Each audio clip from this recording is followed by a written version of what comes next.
What's up, everybody? Tito Override, and I'm ready to bring the pain for you and Dr. Roto this week. Ooh, yeah. We got a lot in store for you today, man. So let's get ready to bring the pain. I want to talk about my fantasy football outlook. I want to talk about Mark Gastineau and his punk ass comments to Brett Farve, even though sometimes Brett Farve kind of deserves it. However, I'm going to weigh on that because I'm the bring the pain kind of guy. Yeah. And everybody else kind of has wimps about this stuff. So you need a little more rashful, a little more chaotic view of point. Yeah, like I do that, right? All right, man, you got to get to this site. Use code word doc, get a percentage off of your subscription right now. We have a ton of people in their fantasy football playoffs. And also right now, we're welcoming back Steve. Goes by Fuego Steve on Twitter or the X, whatever you want to call it or remember it by.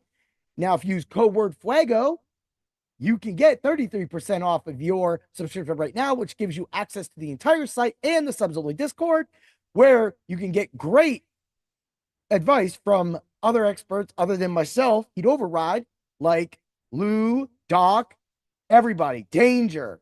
Everybody is in there at all times. So let's get in there and get that money made. But man, let's get to it, right? I'm going to start off with my ESPN leagues. My returning, I had to give up the belt this year. So I lost the belt. So somebody else was the champ last year. So I'm trying to come into it this year. 8-6. I'm back in the playoffs. Fought hard, had to win to get in. I'm playing a team I didn't want to play. Unfortunately, that .02 loss 2 weeks ago would have given me second place in the worst team. But it happens, man. It's either me or him anyway. So good luck, Keith. You getting it, boy? Oh, yeah. Let's move it over to another. I am the returning champ. Did not have to give up the belt. I got the trophy. Yeah. Bring the pain. Woo. I'm actually playing another old colleague from work because I used to work with Keith. I'm playing Doug. Doug was 9-5. I'm 8-6. First round of the playoffs. Let's go. This next league, we're moving over to Yahoo now. My next league is my longest league ever. It is my what I do refer to as my McDonald's league, and we started this in 1994. I went 13-1 in that league. Wow, that was crazy. I literally lost. If I would have started Kyler Murray that week instead of Patrick Mahomes, because that's what I have for my quarterbacks, I would be 14-0 in this league. So it was really impressive. Who did it? My keeper was Derrick Henry, and of course I picked Joe Mixon, and I have Amon-Ra St. Brown. It hasn't been really the best at all times, but the rest of the team, of course, is looking out. I don't want to keep it too much the team structure. That could be another podcast. All right, moving over to another league where I am not the returning champ, but however, I am the top team, 12-2 in that league. And I mean, it's gonna be a shootout. I'm looking to win that. That league right there is like a heavy Buffalo Bills stack. They actually said I was gonna only have one loss, but I think a few weeks ago when I played my wife, she had somebody go off. I was supposed to win by like 20. I scored like 250 and she scored like 280. So I don't know. Hey, fantasy football in a nutshell, they say, right? Bang. All right, let's move over to two Pot of Thunder leagues. So not the official one that gets you on the Pot of Thunder, but I was one of the top teams, had a lot of injuries happen to this team, unfortunately. 9-5. A lot of my teams actually had a lot of injuries. I stacked heavily on Pacheco and Rice, and we all know how that went. And there was only a couple other leagues. I had like Jonathan Taylor and Cooper Kupp. And it was just like that bad pairing where if I lost three people, I had to replace them. But sometimes you just can't replace that firepower. However, in the one league that I'm talking about where I'm playing my guy Keith, I restocked and reloaded Chase Brown and a late season trade for Mike Evans for Laporta. Really helped me out. That it's a tight end premium league, but I have Hawkinson who has been doing just as good as Laporta, and I have Evan Ingram. So I cannot be. I'm 9-5 in this league, and I am fourth place. I lost bad last week. I got Josh Allen. I didn't get Josh Allen in this week. This was Sam Darnold. I got Sam Darnold, but the rest of my team kind of fell apart. I had two injuries come up big for me. And unfortunately, when you get into a game where you lose by 15 points and you have two injuries, that's why you're out of the playoffs. Unfortunately, that means I can't be on the Pot of the Thunder for winning this, but I should probably still get on there eventually, guys. All right, let's move it over to my sleeper app. So I was eliminated 3 weeks ago in the Guillotine League for the Get Right Fantasy. You can check them out on Get Right Fantasy on YouTube. They're a really cool crew. I like Rasta and everybody else for the crew. Really awesome people. A lot of me and a lot of the other guys in the Guillotine League and the Get Right Fantasy official listener league, which they invited me into. I'm also part of that league. I'm 10-4 in that league, and I'm 8-4 and I was 8-4-2 in the Guillotine League, but regardless, we all know I lost a few weeks ago. In the Scott Fishbowl, I had a lot of injury problems. However, I held it together. I had Tracy come and bloom at late season for me. Unfortunately, I got bounced in the first round of the Scott Fishbowl playoffs, and then I go and put up a 231.68. Things just happen. In the Dr. Roto League, I was one of the worst teams. That is actually the league. I had Jonathan Taylor, Cooper Kupp, Isaiah Pacheco, and I had Ferguson. So we all know that they have been in and out of the lineup all year. I just had to continue. And this is the rest of the people I work at Dr. Roto with. So that being said, we all know who we're going for. We all read each other's articles. So it's hard to get in this league and win. And right now, actually, one of our listeners who won the Beat Johnny Danger League last year, Tano, he is in first place in this league. So that's really cool. In my IDP league, I made the playoffs at 6-8. I just had a lot of injuries in that league too. And then in my dynasty league, same thing. I lost a lot of people, lost Cooks for a long time, Thielen for a long time, and my entire starting defense was decimated. Aiden Hutchinson, Jalen Phillips. I mean, the list goes on. All three of my starting linebackers gone. And I mean, to me, that was just too much to overcome, even though I was able to replace a lot of those guys.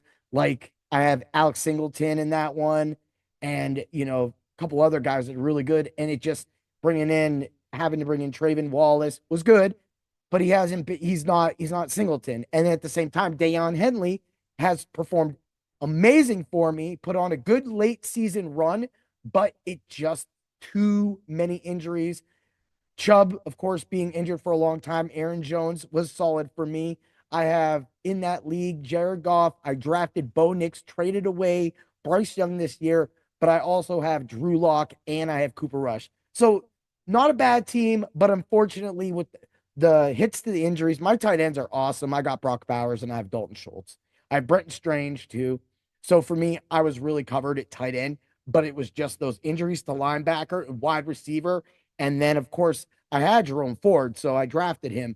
It was just an inconsistency of that in the Browns, and of course, Deshaun Watson that really wrapped that team up for me. But that's it for that. Hey, it's a good year, but if you do all the counts, I'm 7-4 in all my leagues. That includes Guinty, and then that's not bad. So let's get to it. So everybody's seen the video of Mark Gastineau acting like a total jackass to Brett Farve. And again, I will say sometimes people should act like that to Brett Farve, but no disrespect. It was really crazy though, because Brett goes up to him and he's like, hey, he's like, give him a handshake, fellow NFL player, blah. And this dude just rails off at him. He also has videos where he's putting Brett Farve down. He is seriously butthurt about Strahan beating his record.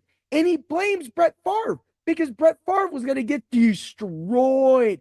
Anybody that sees that play in a blowout would not want their okay, maybe the quarterback shouldn't have been in there. Strahan was still got that sack. That's what Gastineau doesn't even know. Like, bro, what is your problem? You are the problem. You are the jerk. If I did a whole things that make me a jerk, there's a lot of things that make you a jerk. And then you had to have, Favre's publicist go, okay, Brett, we got to go. Because, man, that situation, Brett didn't even know what to say. Like, he was just like, what? So I got sacked. You got your sack record beat. I mean, has anybody told Mark Gastineau that records are meant to be broken? If Strahan didn't break it, eventually maybe somebody like, well, Donald didn't, but he could have, and so many other people like TJ Watt. This is not the problem. The problem is that this dude who dyes his hair black, that's fake, is acting like a baby. Bro, And if you want to come at me, Mark Gastineau, that's fine too. I can be nobody. You were an NFL player. I totally get that. But look, and I'm not going to defend Brett Farve as much, but nobody deserves to have that happen to him. He literally came up to you and thought nothing was wrong. Now, maybe he did know something was wrong and you've been kind of jerking him over for years on this. But at the same time, you're sitting there and you're going at him and he didn't even know how to take it. Like, bro, go away. Go away, bro. You got your sack taken by a way better pass rusher anyway. So I don't really care. Are you salty that same pass rusher got a couple rings too? Oh, dude, get up on out of here. We're done with you. We're done with you, bro. You know, I know you're salty, but sometimes anything can happen on Sunday. And your record was broke. Oh, yeah. Now let's get to it. Let's get to the Macho pick of the week. Oh, yeah. All year long, I have done the best for you. Best. Yeah, yeah, yeah. DFS. Yeah, yeah, yeah. They've only hit a few trip ups. Yeah. But now the Macho Man looks to rise to the top and end the season as a hero. Did it? Yeah. that is going to be with the announcement of Rico Suave Dowdle. You know that song. Rico Suave. Man, I am picking a cow. I'm picking this dude. I mean, it can't be any worse than Tony Pollard. But hey, guess what, Rico Dowdle? You made the cut this week. You are the Macho pick of the week. He has 6,100 on FanDuel or DraftKings, and on FanDuel, he's 7,100. I got two parlays for you, both on FanDuel and DraftKings. On FanDuel, they are only giving up 86.5 rushing yards. Whatever. The negative 114 touchdown is a negative 120. Gives you a parlay of a plus 175. DraftKings was giving it all out, right? Plus 75 all in rushing yards was a negative 185, and his touchdown is a 125. Therefore, together it came out to a 110. Now, if you go up to 100 yards alt rushing and everything, it only makes the parlay a 166. So I think you take the 75 alt rushing and receiving yards for Rico Dowdle on DK and the touchdown to go with it. That's a plus 110. That's easy money right there. That's giving you a little bit. Hey, if you feel like you want to throw in like a 1 or 2 reception prop with that, I'm sure that would become a 253. That's how you do it. That's how you bring the pain. Catch the Ultra Contrarian show. The Ultra Contrarian Lives are going to light it up this week because I got lit up last week. So now you know how I come back. Yeah. Have a great day, everybody. Always remember to bring the pain. May the points be